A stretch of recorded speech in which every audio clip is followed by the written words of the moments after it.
የሌተናል ጀነራል ታደሰ ወረደ የሹመት ዘመን ተራዝሟል። ሲኤንኤን ትራምፕን አስቆጥቷል። ትራምፕ በበኩላቸው ሲኤንኤንን አጭበርባሪ ሚዲያ በማለት በክህደት እንደሚከሱት ዝተዋል።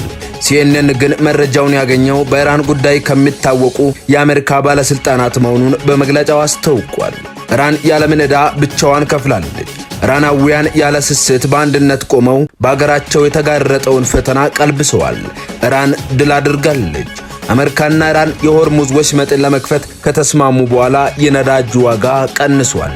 ሰላም ጤና ይስጥልን ውድ የትኩስ ኢንተርቴይንመንት ቤተሰቦች፣ ለሰዓቱ የመረጥኳቸውን ሰበር አዳዲስ ዜናዎችን ይዤላችሁ ቀርቤያለሁ። ዜናዎችን ባጭሩ አስደምጣለሁ። እስከ መጨረሻው አብራችሁ እንድትቆዩና ለቻናሉ አዲስ የሆናችሁ በየሰዓቱ መረጃዎች ሲለቀቁ ለእናንተ የማሳወቂያ መልእክት እንዲደርሳችሁ ሳብስክራይብ በማድረግ ቤተሰብ እንድትሆኑ በአክብሮት ጋብዛለሁ። በቅድሚያም የሌተናል ጀነራል ታደሰ ወረደ የሹመት ዘመን ተራዝሟል።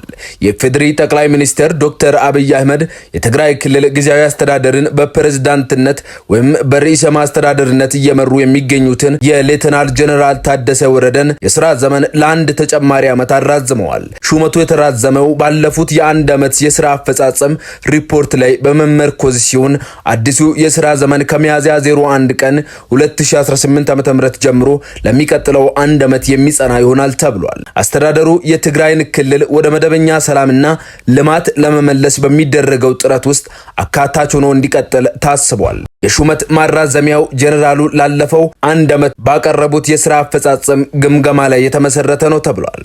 ውሳኔው በክልሉ እየታየ ያለውን አንጻራዊ ሰላምና መልሶ ግንባታ በዘላቂነት ለማስቀጠል ትልቅ ሚና ይኖረዋል ተብሎ ይጠበቃል። ይህ ውሳኔ የፌዴራል መንግስቱና የትግራይ ክልል ጊዜያዊ አስተዳደር ያላቸውን የሥራ ግንኙነት ይበልጥ የሚያጠናክር ተደርጎ ተወስዷል። በሌላ ዜና ትራምፕ በኢራን ላይ ሊፈጽሙት ለነበረው ጥቃት 2 ሰዓታት ብቻ ሲቀሩ የ2 ሳምንት የተኩስ አቁም ስምምነት በመፈረም ጥቃቱ እንዲዘገይ ማድረጋቸውን ገለጹ። ይሁን እንጂ ሲኤንኤን የተስማሙባቸውን ባለ 10 ነጥብ ዝርዝሮች ይፋ ማድረጉ ትራምፕን አስቆጥቷል። በዘገባው መሰረት በስምምነቱ ከተካተቱት ነጥቦች መካከል አሜሪካና እስራኤል በኢራን ላይ ምንም አይነት ጥቃት እንዳይሰነዝሩ ኢራን የሆርሙዝ ወሽመጥን እንድትቆጣጠርና ለሚያልፉ መርከቦች $2 ሚሊዮን ክፍያ እንድታስከፍል እንዲሁም እስራኤል በሊባኖስ ላይ የጀመረችውን ወረራ እንድታቆም የሚሉ ይገኙበታል። ይህ ዘገባ ከአሜሪካ ይልቅ ኢራንን ተጠቃሚ ያደርጋል በሚል በተለይ በወግ አጥባቂዎች ዘንድ ከፍተኛ ትችት አስከትሏል። ትራምፕ በበኩላቸው ሲኤንኤንን አጭበርባሪ ሚዲያ በማለት በክህደት እንደሚከሱት ዝተዋል።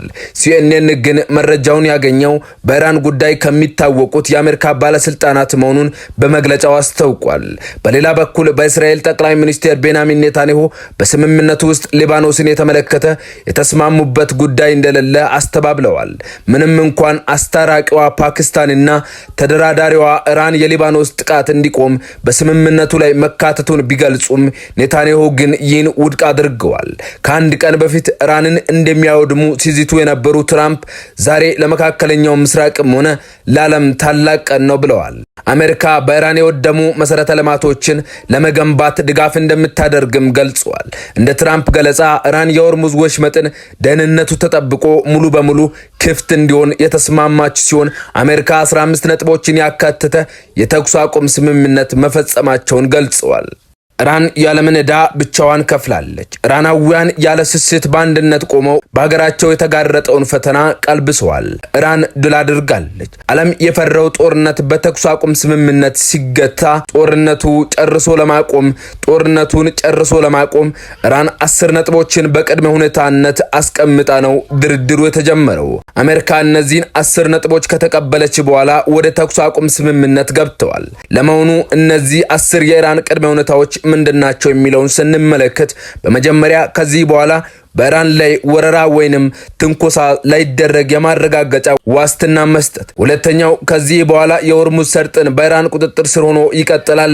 ኢራንም ሆርሙዙን ግዛቷ አድርጋ ለዓለም ንግድ ትከፍታለች። ሶስተኛው ኢራን ዩራኒየም ወይንም ኒውክሌር የማብላላት መብቷ እውቅና ይሰጠዋል። አራተኛ በኢራን ላይ የተጣሉ የመጀመሪያና ሁለተኛ ደረጃ ማዕቀቦች ሁሉ ይነሳሉ። አምስተኛ በኢራን የጸጥታው ጥበቃ ምክር ቤትና የዓለም አቀፉ ኒውክሌር ተቋም የአቋም ውሳኔዎች ሁሉ ይነሳሉ። ስድስተኛ ኢራን በጦርነቱ ለደረሰባት ኪሳራ ካሳ ይሰጣታል። ሰባተኛ አሜሪካ በመካከለኛው ምስራቅ ያላትን ወታደራዊ ኃይል ታስወጣለች፣ የጦር ሰፈሮቿንም ትዘጋለች። ስምንተኛ ሊባኖስን ጨምሮ በሁሉም የኢራን አጋሮች ላይ የተከፈተው ጦርነት ይቆማል። ዘጠነኛ የታገዱ የኢራን ሀብቶች እንዲለቀቁ። አስረኛና የመጨረሻው ስምምነቶቹ በጸጥታው ጥበቃ ምክር ቤት አሳሪና አስገዳጅ እንዲሆኑ ነው ተብሏል። እነዚህን 10 የኢራን ቅድመ ሁኔታዎች የተቀበለችው አሜሪካ ዘላቂ የጦር ማቆሚያ ስምምነት ለማድረግ መደላድል ይፈጥራል የተባለውን የ2 ሳምንት የተኩስ አቁም ተፈራርመዋል። ይህ ስምምነት ሀገራችንን ጨምሮ ለዓለም ትልቅ እፎይታን የሰጠ ሲሆን ኢራን የተቃጡባትን ጥቃቶች ሁሉ ከመቋቋምም አልፋ ከጦርነቱ በፊት ያልነበሩ ድሎችን የተጎናጸፈችበት ነው ተብሏል። በመጨረሻም አሜሪካና ኢራን የሆርሙዝ ወሽመጥን ለመክፈት ከተስማሙ ሰዓታት በኋላ የነዳጅ ዋጋ በእጅጉ ቀንሷል። አሜሪካና ኢራን የሆርሙዝ ወሽመጥ እንዲከፈት የሚያደርግ የ2 ሳምንት ተኩስ አቁም ለማድረግ መስማማታቸውን ተከትሎ ዓለም አቀፉ የነዳጅ ዋጋ ከፍተኛ ቅናሽ አሳይቷል። ዓለም አቀፍ የነዳጅ ዋጋን ለመለካት ጥቅም ላይ የሚውለው የብሬንት ድፍድፍ ነዳጅ የአንድ በርሜል ዋጋ በ13 በመቶ ገደማ ቀንሶ $94.80 ገብቷል። በአሜሪካ የሚሸጠው ነዳጅ ደግሞ የ15 በመቶ ቅናሽ በማሳየት ዋጋው $96.75 ደርሷል። አሁንም ቢሆን ግን የነዳጅ ዋጋ የኢራን ጦርነት ከመጀመሩ አስቀድሞ ሲሸጥ ከነበረበት በርሜል $70 ዋና የጨመረ ሆኖ ቀጥሏል። በአሜሪካና እስራኤል ጥቃት ከተከፈተባት ኢራን በሆርሙዝ ወሽመጥ በኩል የሚያልፉ መርከቦች ላይ ጥቃት እንደምትፈጽም ከዛተች በኋላ የመካከለኛው ምስራቅ ነዳጅና ጋዝ አቅርቦች የተስተጓጎለ ሲሆን የኢነርጂ ዋጋን በከፍተኛ መጠን ጨምሯል። ወሽመጡ መዘጋቱን ተከትሎ ለረጅም ጊዜ ባህር ላይ የቆዩ የበርካታ ነዳጅ ጫኝ መርከቦች በአሁኑ ስምምነት እንዲያልፉ እንደሚፈቀድላቸው ይጠበቃል።